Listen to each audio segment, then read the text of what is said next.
High viewers, Renuka స్వామి ఇతనికి సంబంధించి మనం డే 1 మాట్లాడుకున్నది ఏంటి?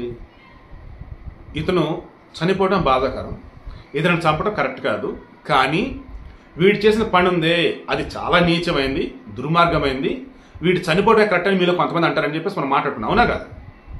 బట్ అతన్ని ఎలా హింసించి చంపారని అనుకున్నప్పుడు మాత్రం మా బాబోయ్ మరి ఇంత ఘోరంగా చంపారా, పాపం కదా అనిపించింది. బట్ అతను చేసిన తప్పు అన్న విషయం మనకు తెలుసు కదా. ఏంటి తప్పు? వేరే ఆడవాళ్ళకి అసభ్యకరమైన మెసేజ్లు పెడతాలు, అసభ్యకరమైనటువంటి చిత్రాలు పంపటాలు, అశ్లీలంతో ఉన్నటువంటి వీడియోలు పంపటాలు, ఇలా చేసి హింసించటాలు. పవిత్ర గౌడ అలా చూసింది, బ్లాక్ చేసింది, మరలా వేరే అకౌంట్ ఇలా మల్టిపుల్గా చేసి చిరాకు వచ్చి విసుగొచ్చి అప్పుడు ఆమె దగ్గర ఉన్న మేనేజర్కో ఎవరికో చెప్తే వాళ్ళు దర్శనం చెప్తే ఇంకా అప్పుడు దర్శనం కోపం తూగిపోయి అతను తీసుకురావటం, ఆ తర్వాత కొట్టడం, చంపడం ఇవన్నీ జరిగినాయి. ఇప్పుడు ఇక్కడ మెయిన్గా పోలీసులు కావాల్సింది ఏంటిది? దర్శన్ ఫోన్ కావాలి. ఎందుకు? దర్శన్ కాదు, రేణుకా స్వామి ఫోన్ కావాలి. రేణుకా స్వామి ఫోన్ ఎందుకు కావాలి? రేణుకా స్వామి ఏమేమి పెట్టినాడు, పవిత్ర గౌడికి మెసేజ్లు కానీ లేదన్నప్పుడు అశ్లీలమైనటువంటి పిక్చర్స్ కానీ వీడియోలు కానీ ఏమేమి పంపినాడు, ఏ రకంగా ఆమెను వేధించాడు, ఇలా చూసుకుంటూ ఉన్నప్పుడు ఓ రకంగా పవిత్ర గౌడికి కానీ దర్శన్కి కానీ శిక్ష తక్కువ పడే అవకాశం అనేది ఉండొచ్చు.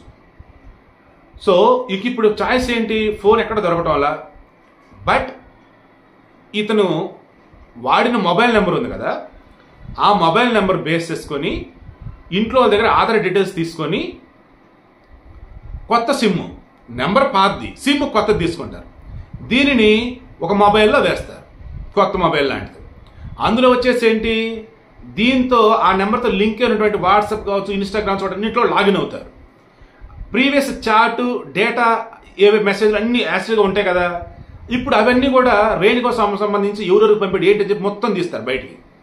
అప్పుడు రేణుకా స్వామి అనేవాడు ఎంత దుర్మార్గుడు, ఎంత నీచుడు అన్నది తెలిసింది.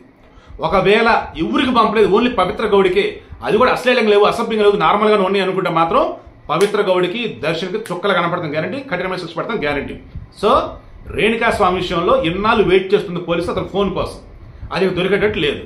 సో పాత నెంబర్నే అతని యొక్క ఆధార్ డీటెయిల్స్ యూజ్ చేసి కొత్త సిమ్ తీసుకొని మొబైల్లో వేసి ఆ డేటా మొత్తం కూడా బ్యాకప్ తీస్తే అప్పుడు ఇక అసలు విషయాలు తెలుస్తాయి.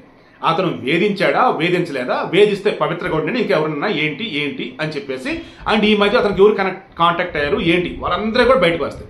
ఎందుకంటే ఈ కేసులో ఇప్పటికే 18 మందో 19 మందో లిస్టులో ఉన్నారు, అరెస్ట్ అయ్యి కావచ్చు, లేదన్నప్పుడు ఏమంటారు వచ్చి స్టేట్మెంట్ ఇచ్చి వెళ్ళిన వాళ్ళు కావచ్చు. ఇందులో మెయిన్గా చూస్తే ఈ పరప్పన అగ్రహార జైలు అనేది ఏదైతే ఉందో బెంగళూరులో, అక్కడ దర్శనం పవిత్ర గౌడ రమైన బ్యాచ్ అంతా ఉంటూనే ఉన్నారు. నిన్న మనం మాట్లాడుకున్నాం పవిత్ర గౌడకు సంబంధించి.